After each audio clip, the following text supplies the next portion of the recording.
बच्चों देखो, ज्ञान बढ़ाओ, पढ़ते जाओ, बढ़ते जाओ। शिक्षा दर्शन। जी हाँ, पढ़ाई के साथ मस्ती भी।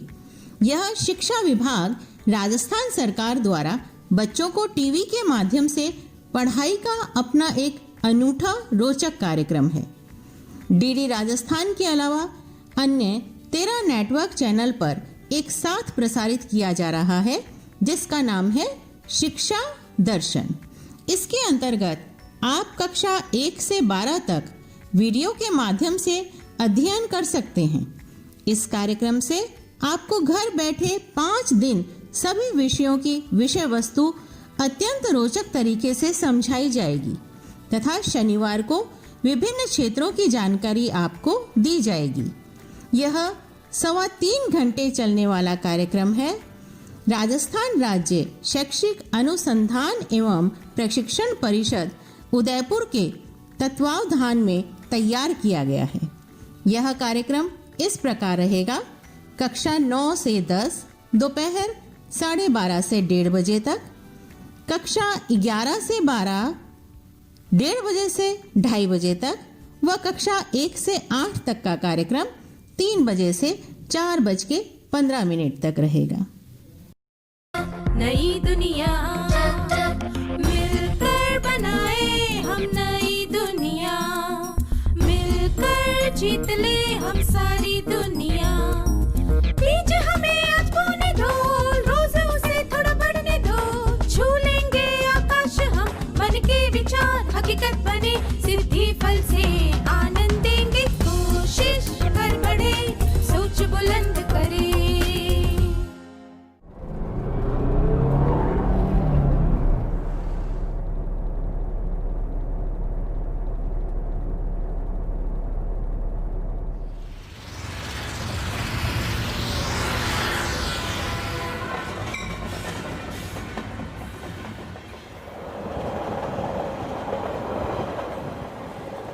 नमस्ते छात्रों, आप में से कितने लोगों ने सार्वजनिक यातायात के साधनों जैसे कि बस और ट्रेन द्वारा सफ़र किया है?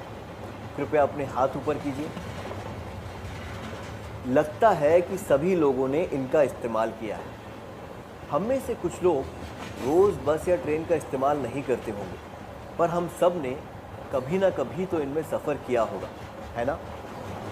क्या सार्वजनिक परिवहन से यात्रा करते समय आपको कुछ मज़ेदार अनुभव हुए हैं? क्या आप में से कुछ छात्र ऐसे अनुभवों के बारे में सबको बता सकते हैं?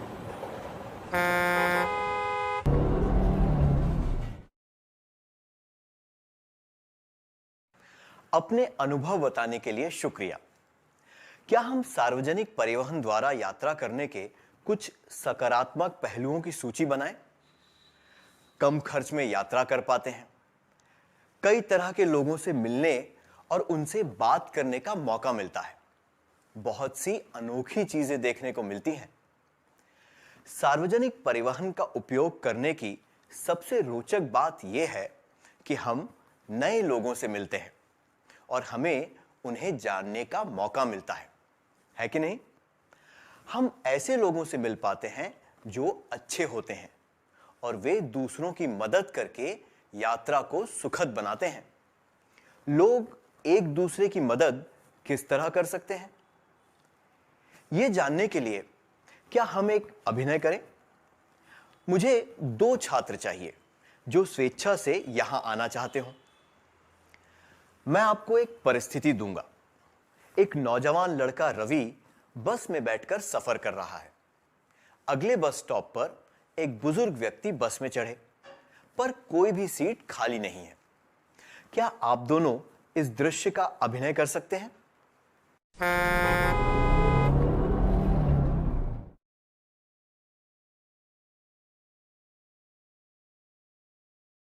शुक्रिया, आपने बढ़िया किया।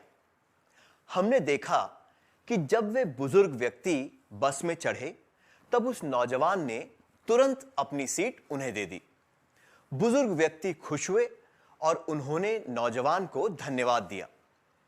क्या बस में केवल बुजुर्गों को हमारी जरूरत होती है? ऐसे और कौन से लोग हैं जिन्हें हमारी मदद की जरूरत होती है?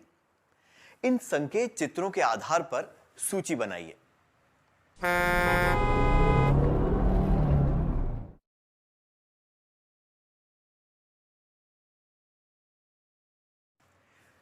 सही कहा।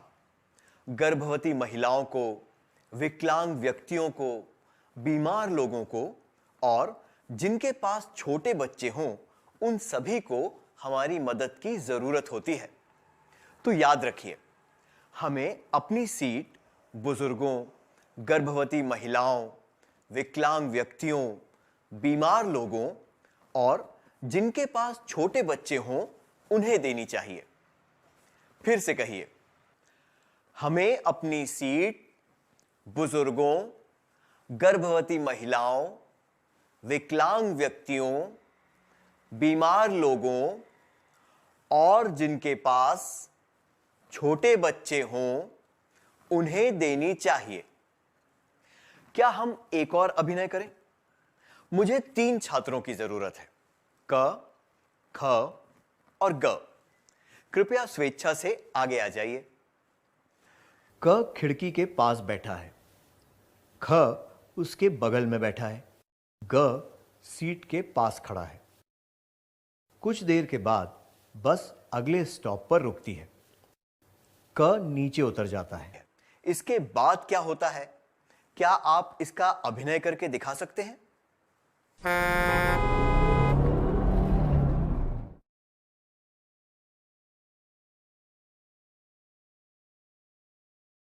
आपने बहुत अच्छा किया, धन्यवाद।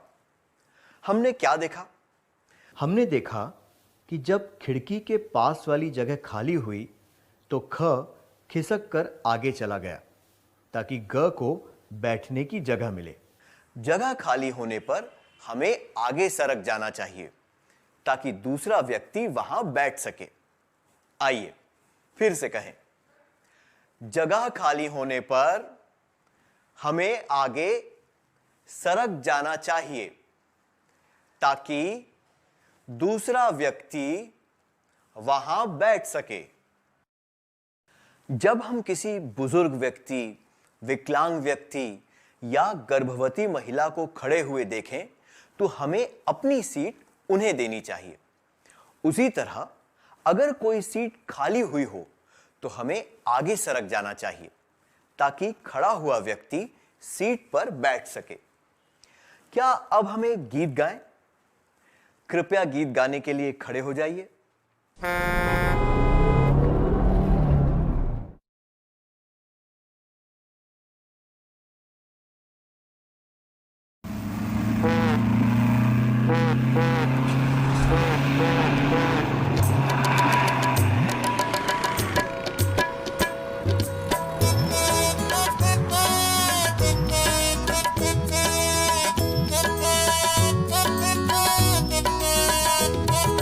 सुखद सुखद सफर सुखद, बन पाए उतनी सहाय करके सुख दो सबको सुख दो।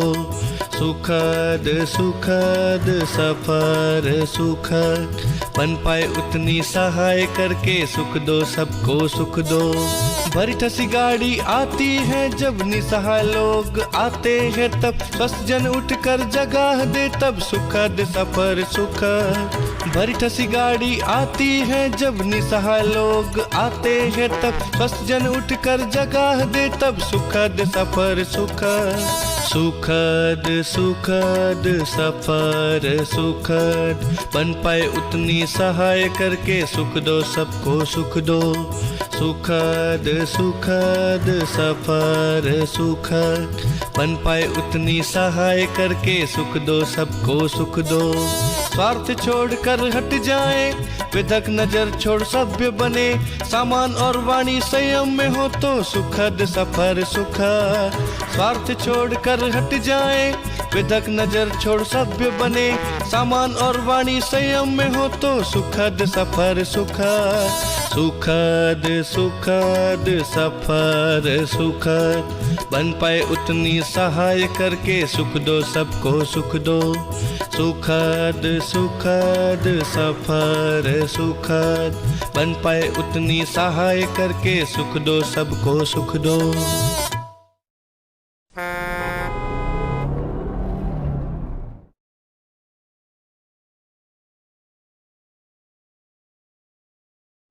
बहुत अच्छा छात्रों। ये गीत हमें क्या बताता है? इस गीत से हमें पता चलता है कि सार्वजनिक परिवहन से यात्रा करते समय हमें दूसरों की मदद करनी चाहिए और उनका ध्यान रखना चाहिए। ऐसा करने से हमें संतोष प्राप्त होगा और मदद लेने वाले को भी खुशी मिलेगी। इससे हमारी यात्रा चाहे लंबी हो या छोटी, सुखद होगी। ऐसा करने से अच्छे व्यवहार को बढ़ावा भी मिलता है। जब आप किसी के साथ अच्छा व्यवहार करते हैं, तब दूसरे व्यक्ति भी आपको देखकर अच्छा व्यवहार करते हैं और इसी तरह ये भावना सब लोगों तक पहुंच जाती है। क्या अब हम एक कार्यकलाप करें? मैं आपको एक वाक्य दूंगा। कोई दो व्यक्ति जो उस वाक्य से सहमत हों, उन्हें सबको बताना है कि वे उस वाक्य से सहमत क्यों हैं।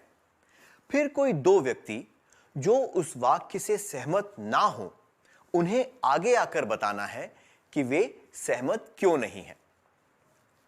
बस से यात्रा करते समय मैं दरवाजे के पास खड़े रहना पसंद करता या करती हूं।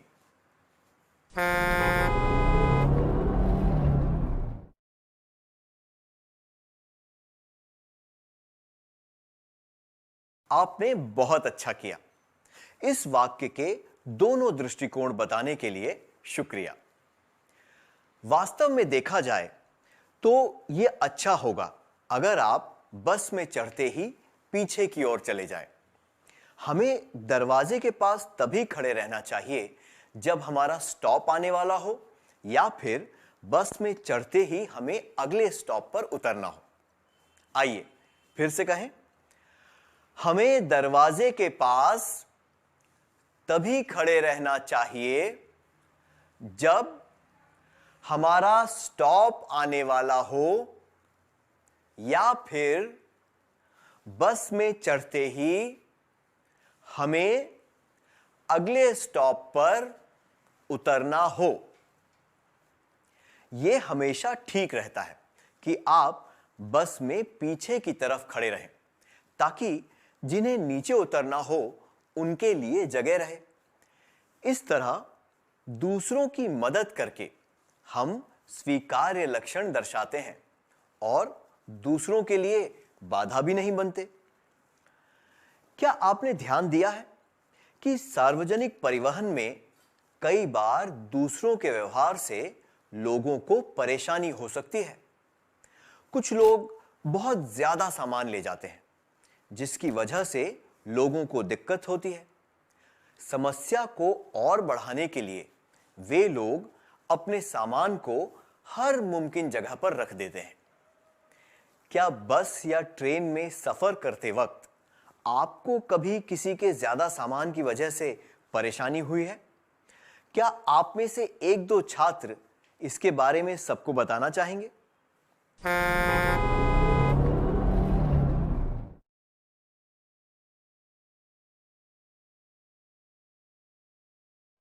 अपने अनुभवों के बारे में बताने के लिए धन्यवाद।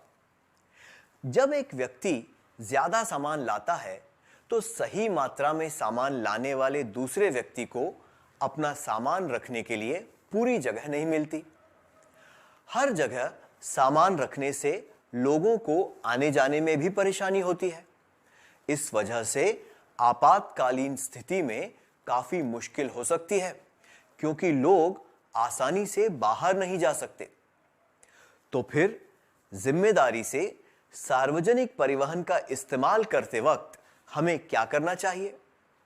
हमें कम से कम सामान ले जाना चाहिए और अपना सामान सही जगह पर रखना चाहिए। आइए एक बार फिर से कहें, हमें कम से कम सामान ले जाना चाहिए और अपना सामान सही जगह पर रखना चाहिए।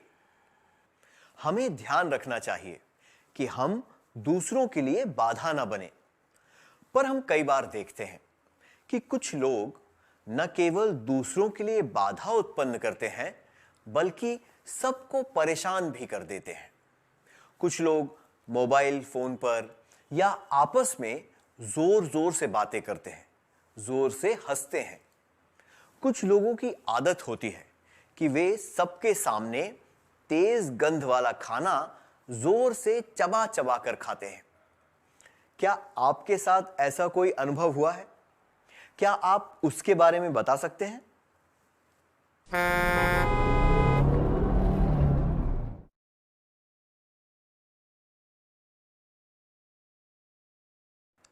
इन अनुभवों के बारे में बताने के लिए शुक्रिया। मुझे यकीन है कि लोगों को काफी परेशानी होती होगी जब कोई उनके सामने जोर से बातें करता है या फिर उनके पास बैठकर मुंह से आवाजें निकालते हुए खाना खाता है। क्या हम देखें कि ऐसी परिस्थिति में क्या परेशानियां हो सकती हैं? चाहे जवान लोग हों या बुजुर्ग, जोर से बातें करने से उनकी शांति भंग होती है। बुजुर्ग व्यक्ति और बच्चे यात्रा के दौरान सो जाते हैं क्योंकि वे जल्दी थक जाते हैं। कुछ बीमार लोग भी अस्पताल से आने या जाने के लिए सफर कर रहे होते हैं। कुछ लोग बाहर के नज़ारे देखते हुए शांति से सफर करना चाहते हैं। जब कोई जोर से बातें करता है या फिर मोबाइल, रेडियो पर तेज आवाज में गाने सुनता है तो ऐसे लोगों की शांति भंग हो जाती है। कुछ लोग यात्रा के दौरान विचार करते हैं, ध्यान लगाते हैं या फिर पढ़ते हैं। ऐसे लोगों को भी शोर से परेशानी हो सकती है।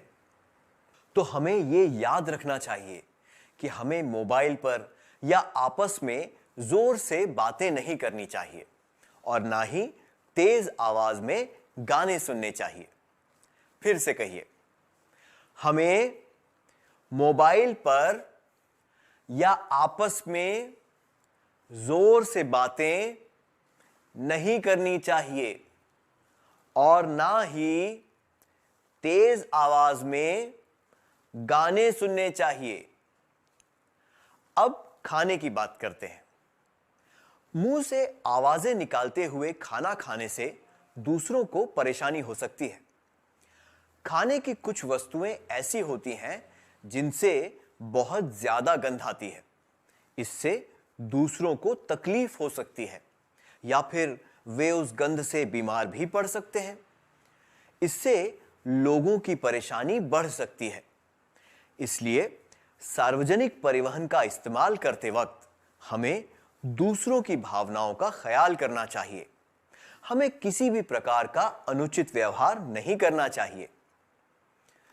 तो हमें सार्वजनिक जगहों पर खाना, खास तौर पर तेज गंध वाला खाना नहीं खाना चाहिए। साथ मिलकर कहिए, हमें सार्वजनिक जगहों पर खाना, खास तौर पर तेज गंध वाला खाना नहीं खाना चाहिए। हमने देखा कि कुछ परिस्थितियां होती हैं जब कुछ लोग दूसरों के लिए बाधा बन जाते हैं या फिर उनकी परेशानी बढ़ाते हैं। कुछ लोग ऐसे काम करते हैं जिनकी वजह से लोगों को किसी प्रकार की तकलीफ हो सकती है। क्या आपके साथ कभी ऐसा हुआ है जब सार्वजनिक परिवहन से सफर करते समय किसी ने आपको बहुत देर तक घूर के देखा हो या फिर बिना किसी कारण के आपको कोई बेढंगी बात कही गई हो? क्या आप में से एक दो छात्र ऐसे अनुभवों के बारे में सबको बताना चाहेंगे?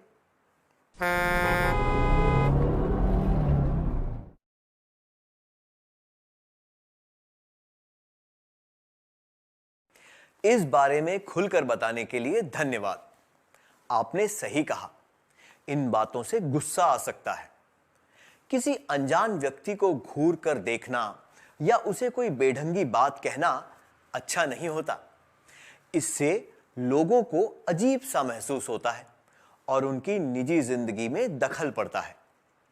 कुछ लोगों को, खास तौर पर नौजवानों को ऐसा करने में मजा आता है। कुछ फिल्मों में दिखाया जाता है कि ऐसी बातें मजेदार होती हैं, इसलिए नौजवान भी उनकी नकल करने लगते हैं। सही कहें तो किसी भी सभ्य समाज में ऐसी बातें अशिष्ट और अस्वीकार्य मानी जाती हैं। इसलिए याद रखिए कि किसी की तरफ घूर कर नहीं देखना चाहिए और कोई बेढंगी बात नहीं कहनी चाहिए।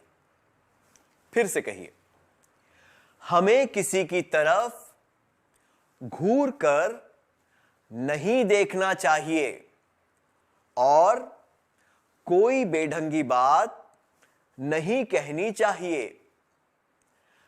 हमने देखा कि कुछ लोग ऐसे काम करते हैं जिनकी वजह से दूसरों को परेशानी होती है। कुछ बातें ऐसी होती हैं जिनकी वजह से लोगों को खतरा भी हो सकता है। अपने मुंह और नाक को ढके बिना खांसना और छींकना दूसरों के लिए खतरनाक हो सकता है। जिन लोगों को कोई संक्रामक रोग हो, उन्हें ध्यान रखना चाहिए कि वे सार्वजनिक परिवहन से सफर करते समय ऐसा कोई काम न करें, क्योंकि इससे वो रोग दूसरों में भी फैल सकता है। उन्हें विशेष तौर पर सावधानी बरतनी चाहिए ताकि दूसरों तक वो रोग ना फैले। ऐसा ना करने का एक और कारण है, जोर से बात करने, जोर से हंसने और तेज आवाज में गाना सुनने की तरह जोर से खांसना और छींकना भी ठीक नहीं होता। लोग ऐसी बातें पसंद नहीं करते, इसलिए हमें जोर से खांसना और छींकना नहीं चाहिए। खांसते और छींकते वक्त अपने मुंह और नाक को ढकना चाहिए।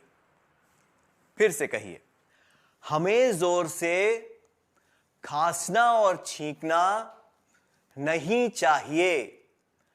खांसते और छींकते वक्त अपने मुंह और नाक को रुमाल से ढकना चाहिए।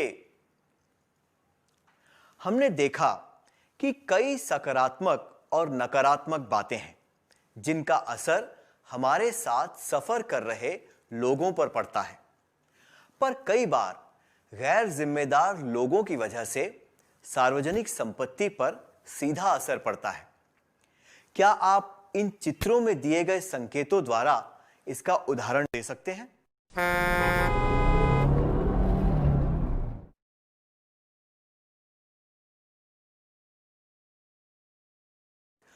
कुछ गैर जिम्मेदार हरकतों की सूची बनाने के लिए धन्यवाद। सीट पर कुछ लिखना या उसे कुरेदना, बस, ट्रेन, स्टेशन की दीवारों और बस स्टॉप पर कुछ लिखना, सीट खराब करना, इधर उधर कचरा फैलाना, थूकना, सीट फाड़ना, दीवारों को खराब करना, बस, ट्रेन, स्टेशन की दीवारों और बस स्टॉप पर किसी का नाम, नारे या बेढंगी बातें लिखना, ये सब काम गलत होते हैं। ऐसी बातें किसी भी सभ्य समाज में अस्वीकार्य होती हैं, क्योंकि इससे सार्वजनिक संपत्ति को हानि पहुंचती है। ऐसी बातों को गैर जिम्मेदार और अस्वीकार्य क्यों माना जाता है? ऐसे कामों से आम लोगों को असुविधा होती है। कचरा फेंकने से और थूकने से जगह जगह गंदगी होती है और दूसरे लोग उस जगह का इस्तेमाल नहीं कर पाते। लिखने और कुरेदने से सार्वजनिक संपत्ति को हानि पहुंचती है। हमने देखा कि सार्वजनिक परिवहन सबसे सस्ता विकल्प होता है। सार्वजनिक संपत्ति सबके लिए होती है, इसलिए हमें इसका इस्तेमाल ध्यान से और जिम्मेदारी से करना चाहिए। गैर जिम्मेदार हरकतों से हमारे देश और समाज का नाम खराब हो सकता है। दूसरे राज्य और देशों से आए यात्री सार्वजनिक जगहों को देखकर हमारे बारे में वैसी ही राय बना लेते हैं। ये बेहतर होगा कि हम एक सकारात्मक छाप छोड़ें, है ना? इसलिए हमें एक जिम्मेदार नागरिक और सभ्य इंसान बनना चाहिए और गैर जिम्मेदार हरकतों से दूर रहना चाहिए।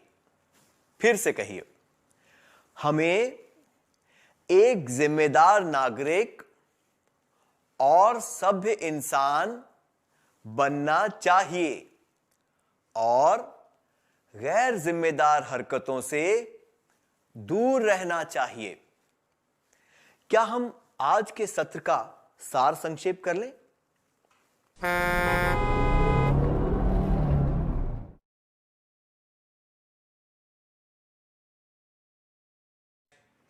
क्या आप अगले सत्र में आने से पहले यह काम पूरा करके लाएंगे? हमें अपनी सीट बुजुर्गों, गर्भवती महिलाओं, विकलांग व्यक्तियों, बीमार लोगों और जिनके पास छोटे बच्चे हों उन्हें देनी चाहिए। जगह खाली होने पर आगे सरक जाना चाहिए ताकि दूसरा व्यक्ति वहां बैठ सके। दरवाजे के पास तभी खड़े रहना चाहिए जब हमारा स्टॉप आने वाला हो या फिर बस में चढ़ते ही हमें अगले स्टॉप पर उतरना हो। हमें कम से कम सामान ले जाना चाहिए और अपना सामान सही जगह पर रखना चाहिए। मोबाइल पर या आपस में जोर से बातें नहीं करनी चाहिए और ना ही तेज आवाज में गाने सुनने चाहिए। सार्वजनिक जगहों पर खाना, खास तौर पर तेज गंध वाला खाना नहीं खाना चाहिए। हमें किसी की तरफ घूर कर नहीं देखना चाहिए और कोई बेढंगी बात नहीं कहनी चाहिए। जोर से खांसना और छींकना नहीं चाहिए। खांसते और छींकते वक्त अपने मुंह और नाक को ढकना चाहिए। एक जिम्मेदार नागरिक और सभ्य इंसान बनना चाहिए और गैर जिम्मेदार हरकतों से दूर रहना चाहिए। छात्रों, आपका फिर से स्वागत है। मुझे विश्वास है कि आप पिछले सत्र में दिया गया गृह कार्य पूरा करके लाए हैं। क्या अब हम जवाब जांच लें?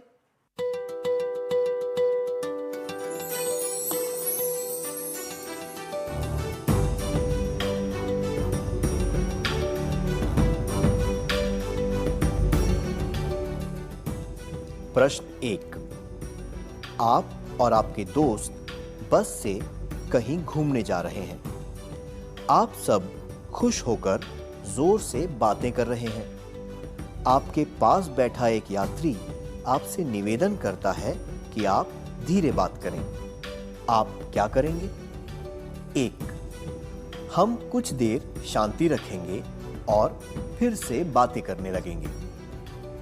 2। हमें यह आभास होगा कि हमें शोर मचाकर दूसरों को परेशान नहीं करना चाहिए। 3। हम उसकी बातों पर ध्यान नहीं देंगे और उसे परेशान करने के लिए जोर से बातें करेंगे। प्रश्न 2। आप ट्रेन से सफर कर रहे हैं। आपके नाक में कुछ घुस गया है और आपको छींक आने वाली है। आप क्या करेंगे? 1। मैं अपने मुंह और नाक पर रुमाल रखकर छींकूंगा या छींकूंगी। 2। मैं अपने मुंह और नाक को हाथ से ढककर छींकूंगा या छींकूंगी। 3। मैं तुरंत छींक दूंगा या छींक दूंगी। प्रश्न 3। आप अपने छोटे भाई के साथ बस से सफर कर रहे हैं। आपका भाई एक कील से सामने वाली सीट पर अपना नाम लिख रहा है। आप क्या करेंगे? 1। मैं उससे कहूंगा या कहूंगी कि वो ऐसा ना करे। 2। मैं उससे वो कील मांगकर अपना नाम भी लिखूंगा या लिखूंगी। 3। मैं उसे सिखाऊंगा या सिखाऊंगी कि कील से अच्छी तरह कैसे लिखते हैं।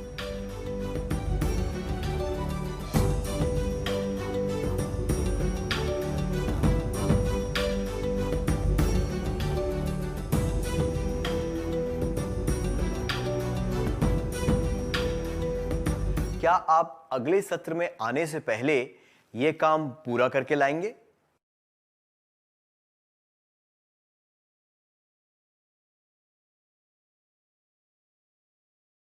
छात्रों, आपका फिर से स्वागत है। मुझे विश्वास है कि आप पिछले सत्र में दिया गया गृह कार्य पूरा करके लाए हैं। क्या अब हम जवाब जांच लें?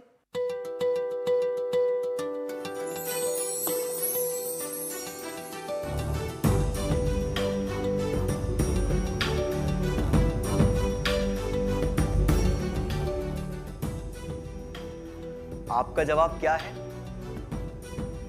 इस प्रश्न के लिए कि आप और आपके दोस्त बस से कहीं घूमने जा रहे हैं, आप सब खुश होकर जोर से बातें कर रहे हैं। आपके पास बैठा एक यात्री आपसे निवेदन करता है कि आप धीरे बात करें।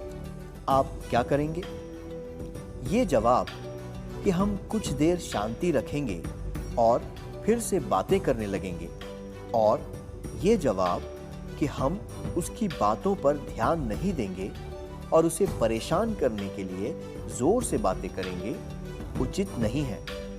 इससे पता चलता है कि आप सार्वजनिक जगहों पर दूसरों की परेशानी के बारे में नहीं सोचते हैं। उचित जवाब है, हमें ये आभास होगा कि हमें शोर मचाकर दूसरों को परेशान नहीं करना चाहिए। इससे पता चलता है कि आप अपनी जिम्मेदारी समझते हैं और सभ्य व्यवहार करना जानते हैं। इससे ये भी पता चलता है कि आपको दूसरों की भावनाओं की कद्र है। आपका जवाब क्या है? अगले प्रश्न के लिए कि आप ट्रेन से सफर कर रहे हैं, आपके नाक में कुछ घुस गया है और आपको छींक आने वाली है, आप क्या करेंगे? ये जवाब कि मैं तुरंत छींक दूंगा या छींक दूंगी उचित नहीं है, क्योंकि अपना नाक और मुंह ढके बिना छींकना असभ्य होता है और इससे कीटाणु भी फैल सकते हैं। ये जवाब कि मैं अपने मुंह और नाक को हाथ से ढककर छींकूंगा या छींकूंगी भी अनुचित है, क्योंकि आप मुंह और नाक तो ढक लेंगे, पर छींकने से सारे कीटाणु आपके हाथ पर आ जाएंगे। सबसे उचित जवाब है, मैं अपने मुंह और नाक पर रुमाल रखकर छींकूंगा या छींकूंगी, क्योंकि इससे कीटाणु नहीं फैलेंगे और आपके हाथ पर भी नहीं लगेंगे। आपका जवाब क्या है? आखिरी प्रश्न के लिए कि आप अपने छोटे भाई के साथ बस से सफर कर रहे हैं। आपका भाई एक कील से सामने वाली सीट पर अपना नाम लिख रहा है। आप क्या करेंगे? ये जवाब कि मैं उससे वो कील मांगकर अपना नाम भी लिखूंगा या लिखूंगी, और ये जवाब कि मैं उसे सिखाऊंगा या सिखाऊंगी कि कील से अच्छी तरह कैसे लिखते हैं, अनुचित है, क्योंकि ये गैर जिम्मेदार हरकत है। इससे सार्वजनिक संपत्ति को हानि पहुंचती है। उचित जवाब है, मैं उससे कहूंगा या कहूंगी कि वो ऐसा ना करे। इससे पता चलता है कि आप सार्वजनिक संपत्ति के प्रति जिम्मेदारी निभाते हैं और दूसरों को भी उनकी जिम्मेदारी समझाते हैं। आपका जवाब क्या है?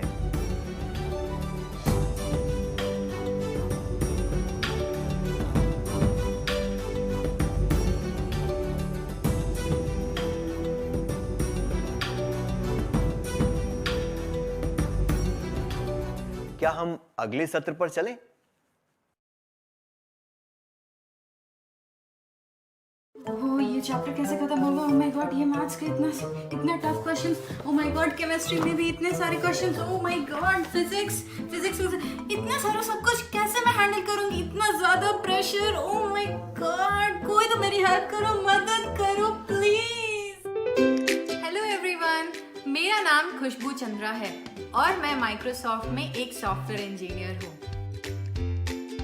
और आज मैं बात करने वाली हूँ कुछ ऐसे टिप्स की जो विद्यार्थियों के समय का सही उपयोग करने में मदद करेंगी, यानी कि time management skills for students. अगर हम एक विद्यार्थी के जीवन को गौर से देखेंगे तो हमें यह पता चलता है कि एक विद्यार्थी का जीवन काफी व्यस्त हो सकता है। अनेक विषयों की पढ़ाई, एग्जाम की तैयारी और होमवर्क भी। इस बीच में एक विद्यार्थी बहुत ही कम समय निकाल पाता है अपनी शौकों को पूरा करने के लिए, अपनी मन पसंदीदा काम करने के लिए, जैसे कि singing, drawing, painting, cricket, badminton. इन सब चीजों के कारण एक विद्यार्थी का जीवन काफी तनावपूर्ण हो सकता है। लाइफ में या किसी परीक्षा में सफलता पाने के लिए ये बहुत जरूरी है कि हम एक बैलेंस या संतुलित दिनचर्या का पालन करें। तो अब मैं कुछ स्टेप्स बताऊंगी समय का सही उपयोग करके सफलता पाने के लिए। पहला स्टेप है एक डेली शेड्यूल बनाना। जैसे मैं 7 से 8 बजे तक अपना टाइम मेडिटेशन और ब्रेकफास्ट को देना चाहती हूँ। 8 से 9 बजे तक मैं न्यूज़पेपर पढ़ना चाहती हूँ। 9 से 12 बजे तक मैं अपना टाइम मैथमेटिक्स में स्पेंड करना चाहती हूँ। 12 से 1 मैंने लंच टाइम फिक्स किया है और 1 से 2 मैंने हॉबी टाइम फिक्स किया है।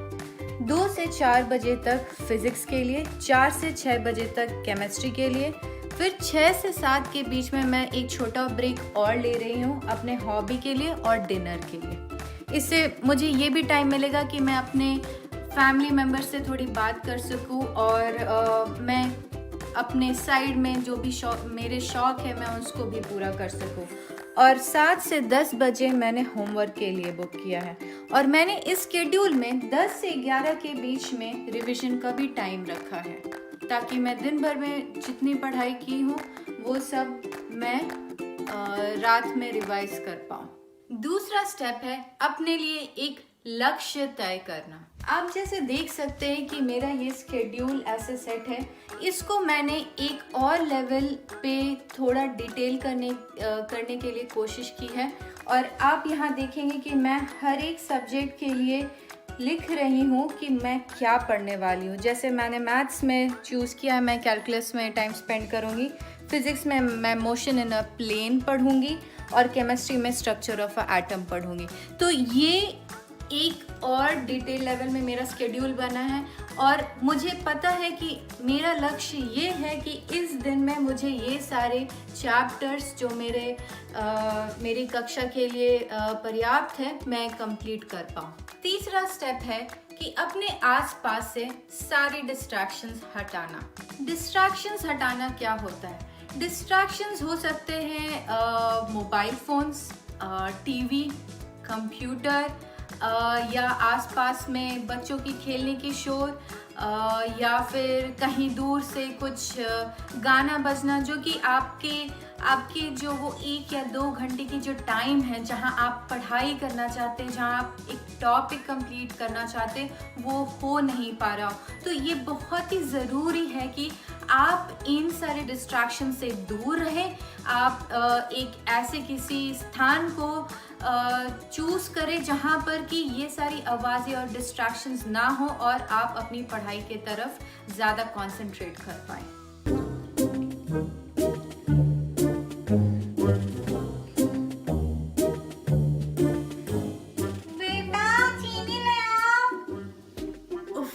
मम्मी भी ना, मम्मी मैं बाद में जाऊंगी अपना मैथ्स का चैप्टर कंप्लीट करने के बाद।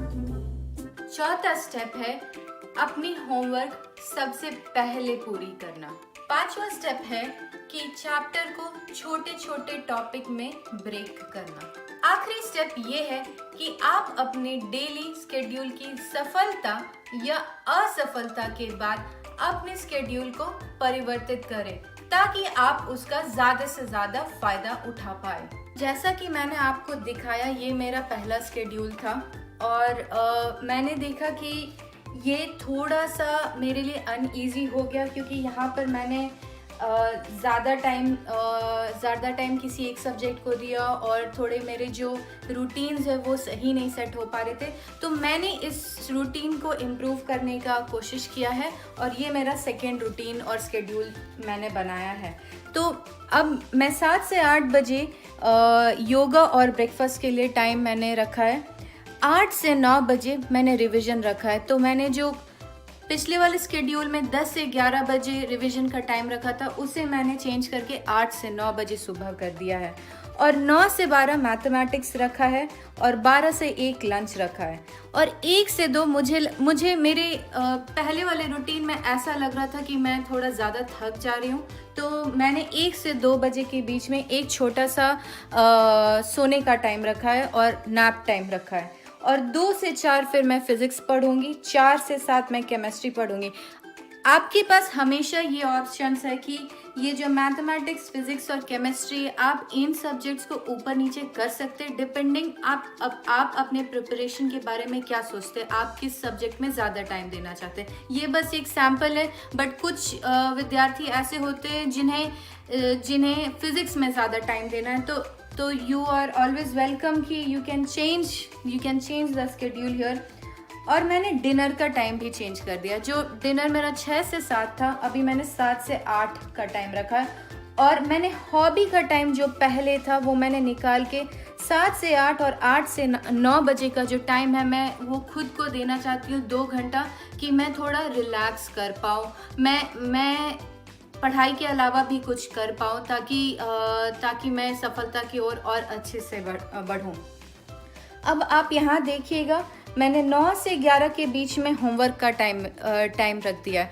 तो मुझे ये लगा कि जो होमवर्क का टाइम था 3 घंटा, मेरी होमवर्क्स उतने नहीं थे, इसीलिए मैंने उसको 3 घंटे से कम करके 2 घंटा कर दिया है। बट यहाँ पर जो होमवर्क वाला टाइम है, आप इसको अन्य विषयों के लिए भी इस्तेमाल कर सकते हैं। जैसे आपकी जो एक्स्ट्रा सब्जेक्ट्स है, मे बी वो कंप्यूटर हो, इंग्लिश हो, हिंदी हो, संस्कृत हो, या जो भी कुछ हो, आप उसको यहाँ पर डाल सकते हैं।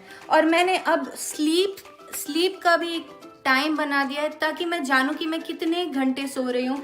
ये मैंने 11 से 6 बजे तक का किया है, क्योंकि डॉक्टर्स कहते हैं कि 7 घंटे की स्लीप बहुत ज़्यादा ज़रूरी है आपके बॉडी को फ्रेश फील होने के लिए। बट ये थोड़ी पर्सनल चॉइस है, आपके लिए मे बी 6 घंटा या 8 घंटा भी ज़रूरी हो, तो आप इसको चेंज कर सकते हैं। और अगर आप देखें तो मैंने जो स्केड्यूल है 7 बजे से बनाया है, तो इनफैक्ट आपके पास अभी भी 1 घंटा का बफर और है। आप उस टाइम में कुछ और भी कर सकते हैं जो आप चाहते हो। तो देखा जाए तो मेरे पहले रूटीन से ये वाली थोड़ी डिफरेंट है, क्योंकि मैंने देखा कि वो पहली वाली रूटीन मेरे लिए उतनी अच्छी काम नहीं कर रही है। और यहाँ पर भी मैंने अपने लिए टॉपिक्स लिखे हैं, तो मैथ्स में क्या कवर करना है, फिजिक्स में क्या कवर करना है और केमिस्ट्री में क्या कवर करना है।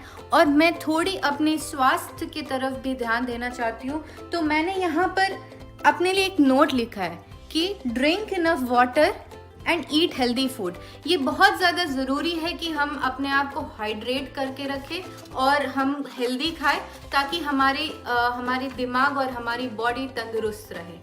इन सब चीज़ों के साथ एक और चीज़ है जो बहुत ही इम्पॉर्टेंट होती है, वो है एक टाइम पर एक ही काम करना। जैसे कि आप मैथ्स पढ़ रहे हो, तो आपने जब मैथ्स स्टार्ट किया हो और आप एक ऐसे किसी प्रॉब्लम में अटके जो आपका सॉल्व नहीं हुआ, और मान लीजिए आपने जब फिजिक्स पढ़ना स्टार्ट किया, तो आप सोच रहे हैं कि आप वो मैथ्स की प्रॉब्लम कैसे सॉल्व करते। तो आप देखिए कि आप फिजिक्स पढ़ने वाले टाइम पे मैथ्स के क्वेश्चन सॉल्व करने की कोशिश कर रहे हैं, तो आपने जो दोनों टाइम हैं उन दोनों का सही से इस्तेमाल नहीं किया है। तो आपको अपने लिए एक कट ऑफ टाइम करना पड़ेगा, जहाँ पर कि आप मैथ्स पढ़ रहे थे तो आपको मैथ्स से फिर ट्रांजिशन करना पड़ेगा फिजिक्स में, और फिजिक्स से फिर केमिस्ट्री में, इंग्लिश में और ऐसे विषयों में, ताकि आप जो अपने टाइम का है पूरी इस्तेमाल कर पाए। मेरे हॉबीज़ है पियानो प्ले करना और पेंटिंग करना। तो मैं अपने दिन भर के टाइम में से और मेरे वीकली टाइम में से थोड़ा सा टाइम इन चीज़ों के लिए भी निकालना चाहती हूँ, ताकि मैं रिफ़्रेश रहूँ, इनकरेज रहूँ, मोटिवेटेड रहूँ और पढ़ाई के अलावा भी मेरे पास कुछ चीज़ें हैं करने के लिए जो कि मेरे लाइफ में मेरे लिए फ्रूटफुल होंगी। जैसे कि अभी आप और हम सभी लॉकडाउन सिचुएशन में हम बाहर नहीं जा सकते, हमें घर में ही रहना है, तो इस टाइम पर ऐसे हॉबीज़ होने भी अच्छे होते हैं। अब मैं आपके लिए कुछ बजाना चाहती हूँ और आपको थोड़ा मोटिवेट और प्रेरित करना चाहती हूँ अपने हॉबीज़ के बारे में।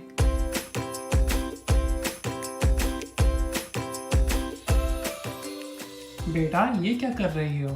पढ़ाई नहीं करना? पापा करना है, बट ये मेरा हॉबी का टाइम है, इसीलिए मैं थोड़ा पेंटिंग कर ले रही हूँ। इसके बाद मैं रिवीजन करने वाली जो मैंने दिन भर में पढ़ा था। पढ़ाई के साथ ये बहुत ज़रूरी है कि हम थोड़ी एक्सरसाइज भी करें और अपने मन को फ्रेश रखें।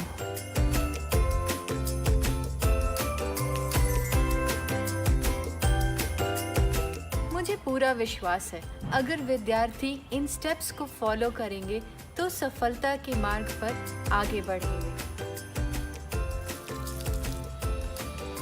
धन्यवाद। नमस्कार, मैं प्रिया शाह एक अध्यापिका हूँ। हर एक बच्चा जब भी जन्म लेता है तो उसमें कुछ न कुछ गुण ज़रूर होते हैं। गुण यानी कि कुछ कौशल डेफिनेटली उसमें होते हैं जो आगे जाके परखे जा सकते हैं। तो आज हम कला के बारे में बात करेंगे। कला मतलब स्किल्स, इंग्लिश में स्किल्स बोलते हैं और हिंदी में उसी को कला बोलते हैं। कला बहुत सारी चीज़ों पे निर्भर करती है, धगस और रुचि। अगर आपको कुछ कलाएं सीखनी है तो उसके लिए आपको धगस और रुचि ज़रूर होनी चाहिए। और कलाएं काफ़ी टाइप की होती हैं, जैसे कि किसी को संगीत में रुचि है तो संगीत कला है, किसी को चित्रकारी पसंद है, पेंटिंग कला है, किसी को नृत्य पसंद है सो डांसिंग एक कला है, या फिर किसी को रीडिंग राइटिंग मतलब लिखना और पढ़ना वो भी एक तरह से कला है। तो जिसमें रुचि और धगस हो उसी कला को आगे प्रोत्साहित करके अपने आप को आगे जाना चाहिए। कहते हैं कि एक चित्रकारी या फिर एक पेंटिंग हजारों शब्दों के बराबर है, डेफिनेटली, क्योंकि इसमें खूब सारा धगस, लगन और रुचि जाती है पेंटिंग बनाने के लिए। और पेंटिंग तो आप घर पे बैठे बैठे आसानी से कर सकते हैं। It's very very easy.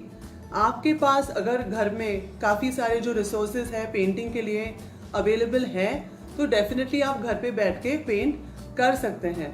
और ज़्यादा से ज़्यादा बेसिक चीज़ों की ज़रूरत होती है पेंटिंग के लिए, जैसे पेपर, पेंसिल, क्रेयॉन्स और कलर पेंसिल्स या स्केच पेन्स। और उससे ज़्यादा क्या होती है पता है? इंटरेस्ट, रुचि और धगस, जिसे पैशन भी कहते हैं।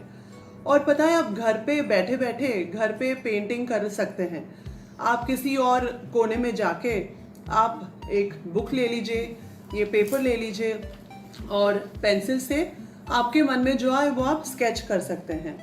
और काफ़ी टाइप्स की पेंटिंग होती है, जैसे कि स्टिल लाइफ पेंटिंग या फिर क्यूबिज्म एक तरह का पेंटिंग है।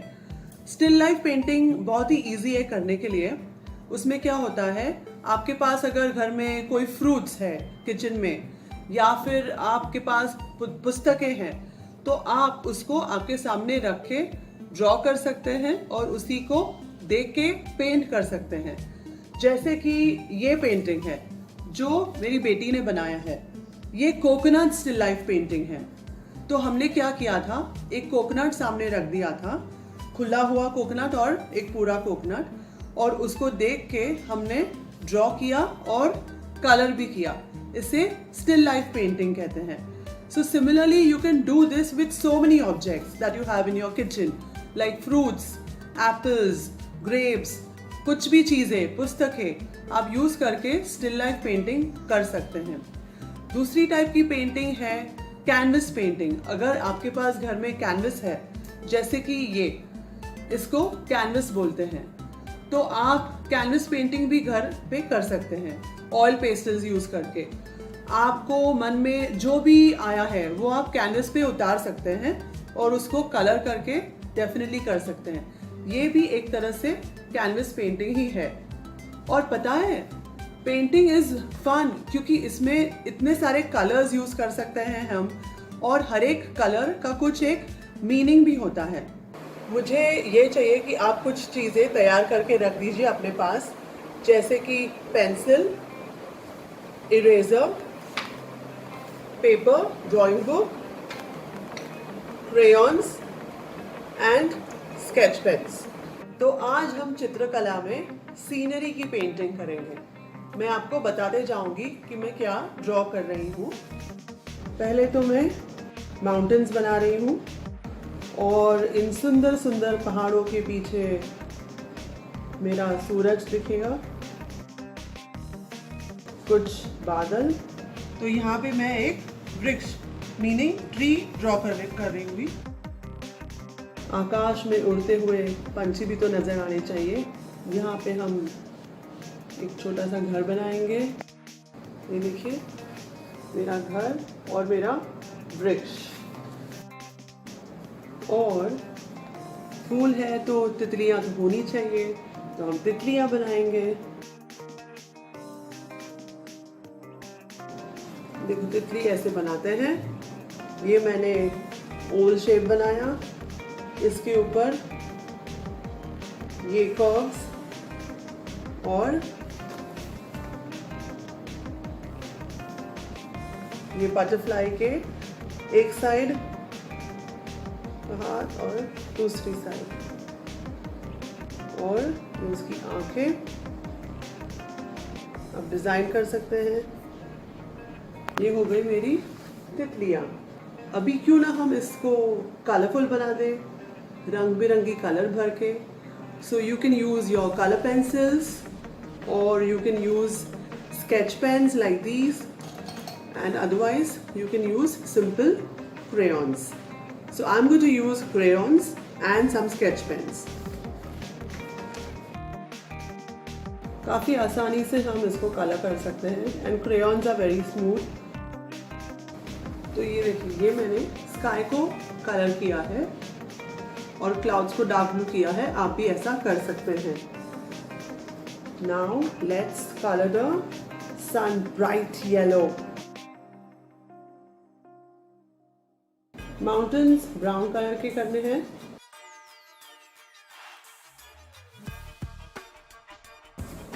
ये देखिए माउंटेन्स को ब्राउन कलर कर दिया है। Now let's start with the tree. अभी ये मैंने डार्क ग्रीन कलर लिया, अभी मैं लाइट ग्रीन कलर से कलर करूंगी। ये देखो मैंने आउटलाइन भी किया है ऐसे, और जो मेन झाड़ का जो स्तंभ है, the trunk of the tree, उसको भी हम ब्राउन कलर करेंगे। देखो ये मैंने ट्री बना दिया। फ्लावर को कलर करेंगे। ये हो गया। अभी मैं ये मार्कर से फ्लावर का स्टेम आउटलाइन कर रही हूँ।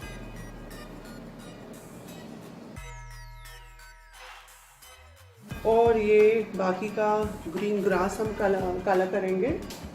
ग्रीन कलर पूरा कलर कर देंगे। मैं आउटलाइन कर रही हूँ इसकी विंडो को, आप भी कर सकते हैं मार्कर के जरिए या फिर ब्लैक क्रेयॉन या कलर पेंसिल से।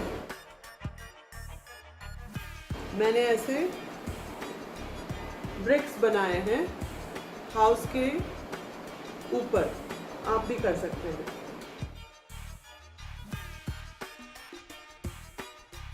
अभी मैं उसके मेन साइड को कलर कर रही हूँ, front side.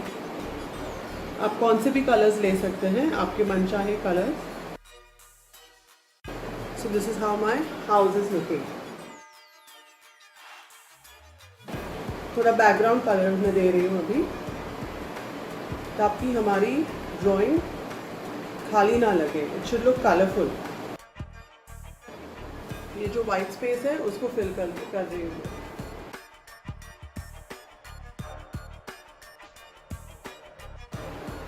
This looks nice, colourful and visually very appealing.